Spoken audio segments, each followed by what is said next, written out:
Harry Truman, who was president from 1945 to 1952, and Dwight Eisenhower, who served from 1953 until 1961, both deserve tremendous credit for saving the world from nuclear annihilation.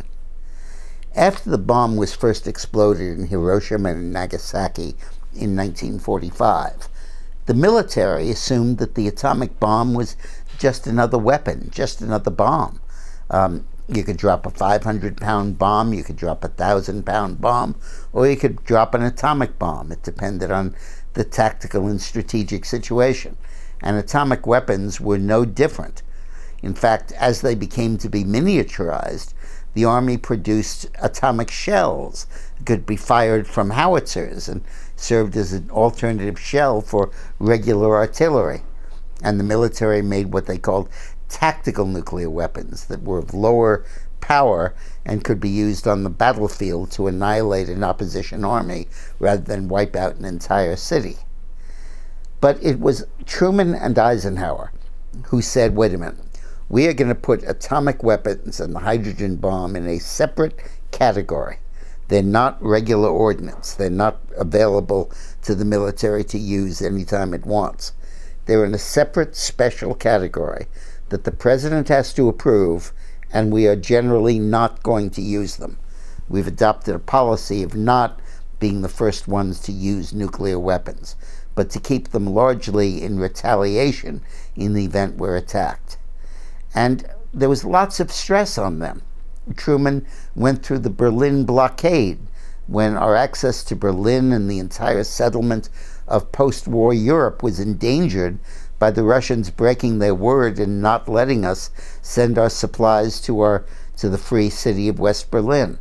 That almost triggered a war. And then North Korea invaded South Korea in 1950, and there was a war, cost 33,000 American dead. And throughout the whole thing, there was constant pressure to use the bomb, use the atomic bomb. Russia had just exploded one, but didn't have many and didn't have the means of delivering it. And we had plenty of means of delivering it. We had bases all over the world, and we had plenty of bombs. And Truman would not use it. Then when Eisenhower was elected, he said, I'll stop the Korean War, and everyone assumed he meant the bomb. And he did privately threaten the bomb, but he didn't drop it. And then the French lost in Vietnam, and North Vietnam went communist, and the French were pressuring the United States, drop the bomb, use the bomb, save our troops. That was one of the factors that led to the French to develop their own nuclear weapons.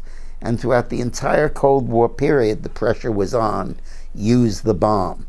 But we sat back and let all of Eastern Europe go communist. Let China go communist. Let North Korea and North Vietnam go communist. Let all of Vietnam go communist.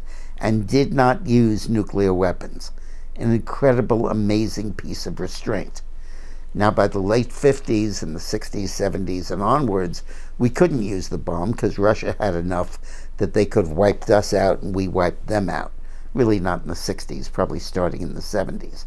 But until then, it was simply our restraint and the wisdom of Presidents Truman and Eisenhower that stopped the atomic bomb from being loose on this planet and becoming an everyday factor in our lives. Thanks for watching.